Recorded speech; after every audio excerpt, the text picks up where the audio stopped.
Today I am installing vMX 20.1 R1 version, which is the latest one available on the Juniper site. I have been using the older version 14.1 R1, but it lacks some of the new features, so I felt the need to upgrade it. Generally, I use a cloud server for my topologies, and I can have enough resources there, and I can scale them according to my need. But for a small lab setup, you can have two routers connected on your laptop itself. For that, I'll be doing the installation from scratch on my PC. The new Juniper vMX images are based on 12 nodes, where a routing engine VCP is connected to forwarding plane BSP, and these two nodes are connected together to act as a single virtual router. So there are three different files that we need to transfer to EVNG and then do the installation accordingly. So first we need to have a VMWare Workstation where we can run our EVNG virtual instance. I'll start with the VMWare Workstation installation.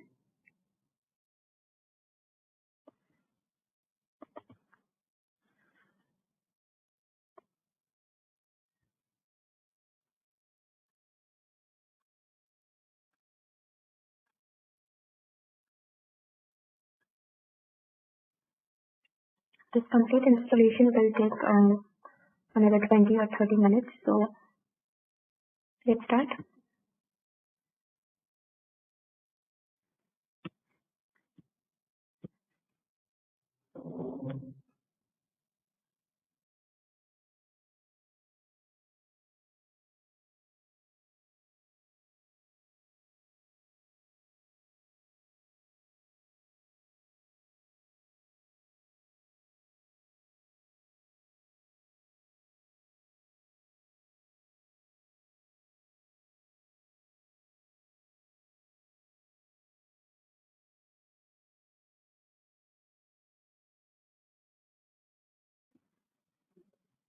At this moment, if you have a license, you can install it here, or you can skip it.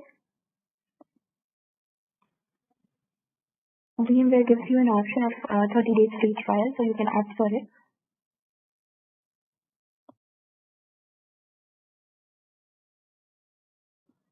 So let's open it now.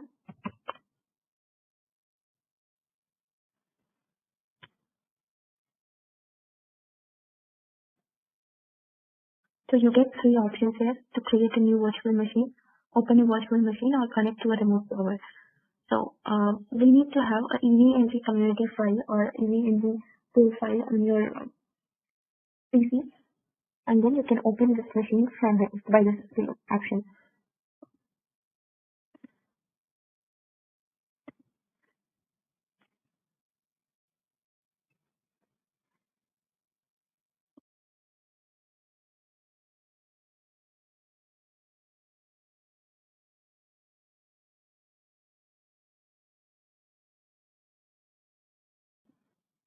Now we have our virtual machine on our workstation. You can change the resource utilization from this option. So right now it is using 8 GB of RAM, 4 virtual processors, and 40 GB of hard disk. You can make the changes on the RAM and hard disk, but I'll not be making it right now. I'll continue as it is. Let's power the machine on.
So AV is ready now.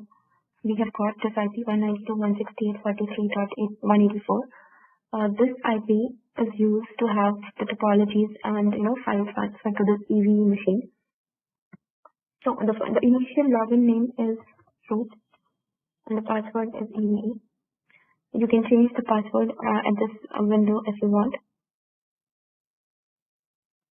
Here you need to select the static option, otherwise you will lose the configuration every time you power on the virtual machine, as it takes a new IP every time it powers on, and then the previously installed switches or router images will be lost. It will restart now. Let's log in again.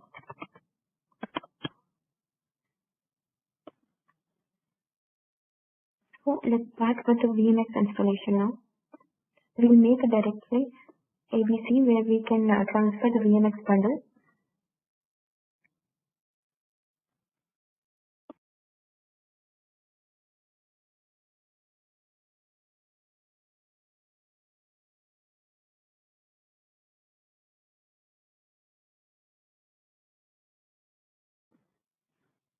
We will use Filezilla for transferring the bundle to the ABC directory on EVNG machine.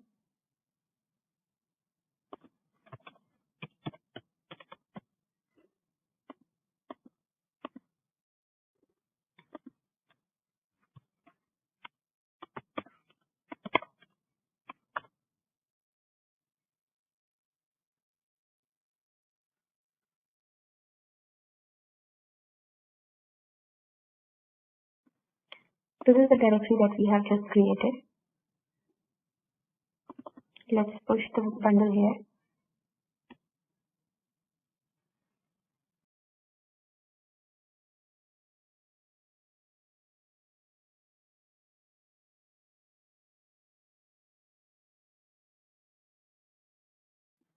You can see the progress at this part. It is almost done now. Yeah, transfer is successful.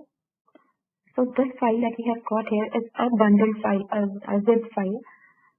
We will have to unzip it to see the Juno's images that it contains. Yeah. Let's unzip.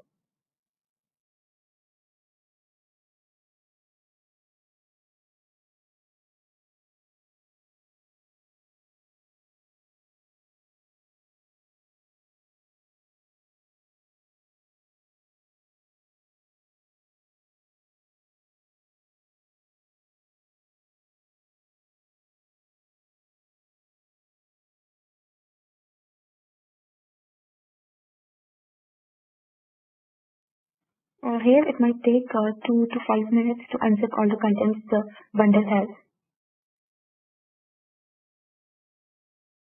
Meanwhile, you can create the directories that we need further through Filezilla.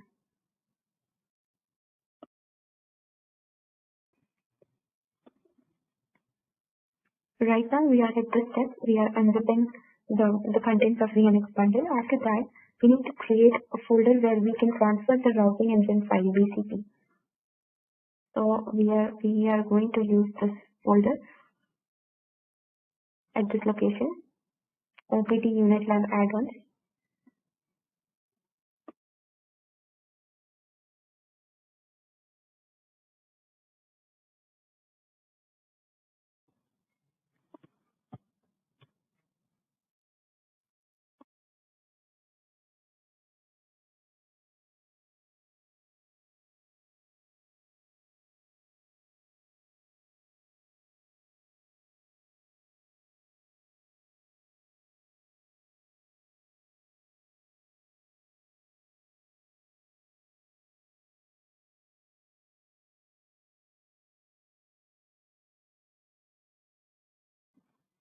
This directory is to transfer the VCP node, and we have to create a second directory to transfer the forwarding plane node.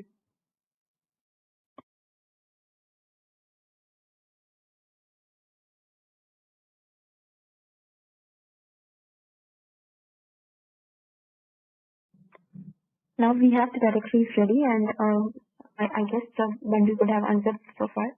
Yes, we have all the contents now.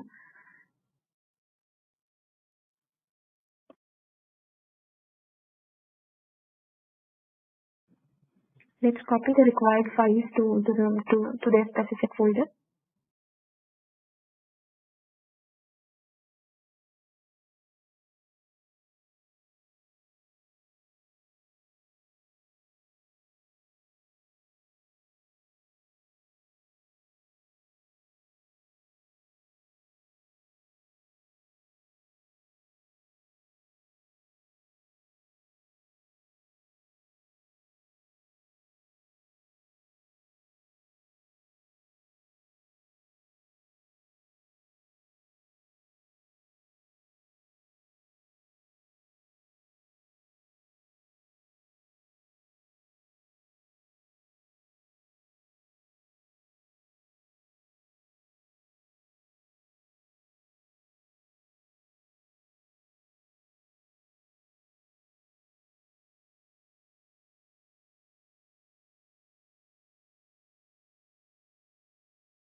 So the removed file needs to be transferred to this folder, VCP folder that we created earlier, and the name of the image needs to be changed to this virtioa.qcowt. The naming convention is important while transferring any router or switch images, and the EVMG site provides you the names that needs to be used while installing any image.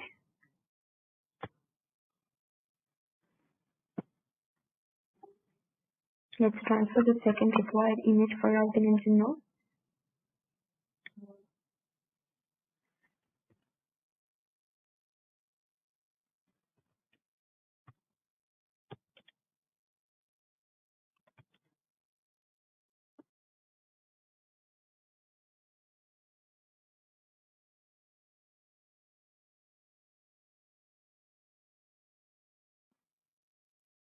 This image is saved as virtiov.qcow2.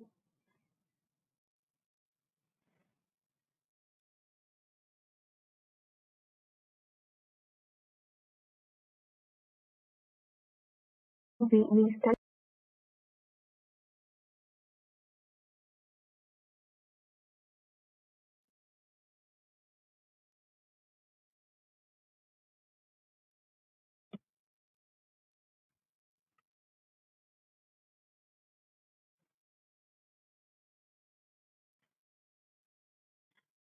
there is a third file that needs to be transferred. We missed that.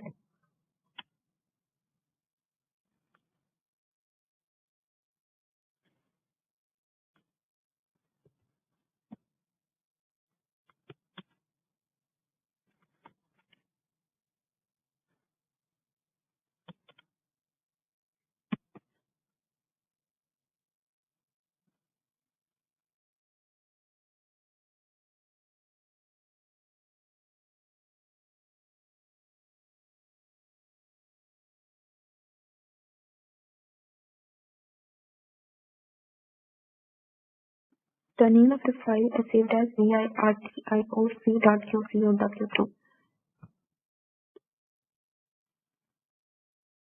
Okay, so these three files are needed to run the routing engine now.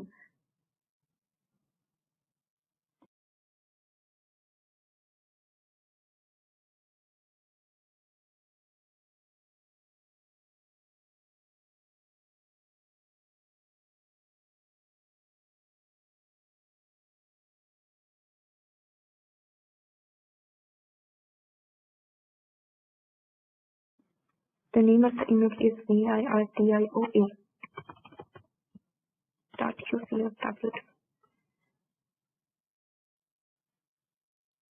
Now we have all the node files available and the specific directory. Let's fix the permissions now.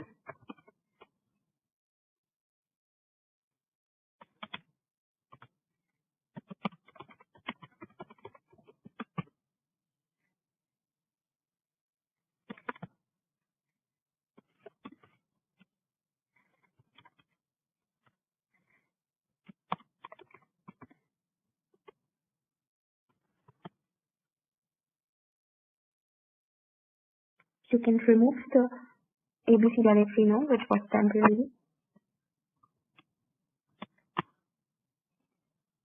Yeah.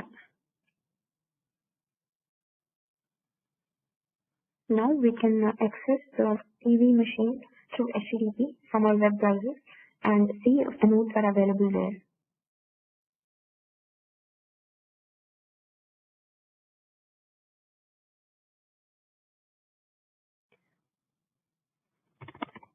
This is the same IP that was available when EV machine was switched on first.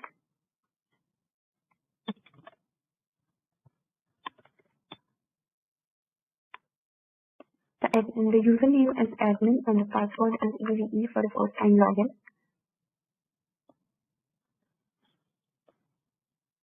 So this is just a test lab.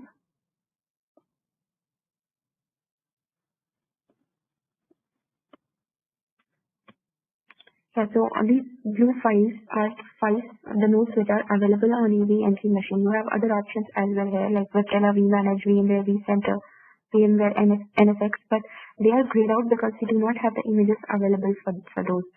So let's add the vMX VCP node. We need only one for now. So vMX VCP node needs a RAM of 2048 MB and one virtual CPU to run successfully on your machine. We need the forwarding plane node, VFP. This needs 4096 MB of RAM and 3 virtual CPU. So if you want to run 2 to 3 vMX 20.1 R1 on your machine, then you need to have enough available RAM for them to run successfully on the machine. That is why I use the cloud server where I have enough resources for a large topology.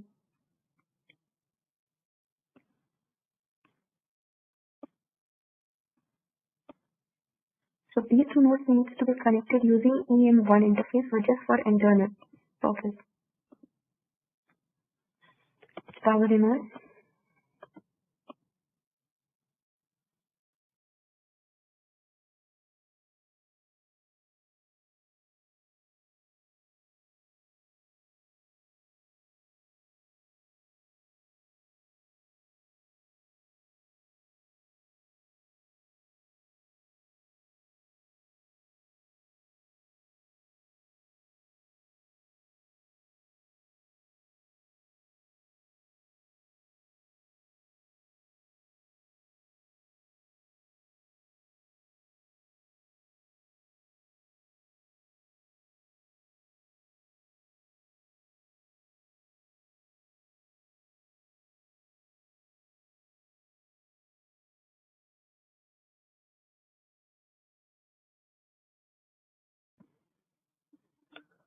Once you see this prompt on the vMX VCP, you can type CLI to come into the operational mode, and then check if your hardware is proper, and then check the interface status here.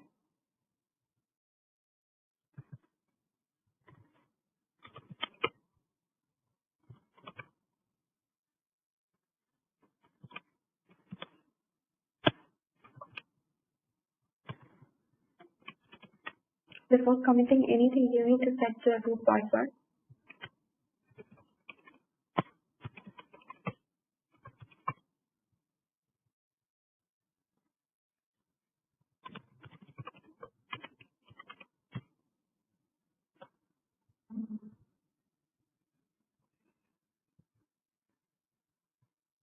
This is the interface which is keeping the TCP and VSP up.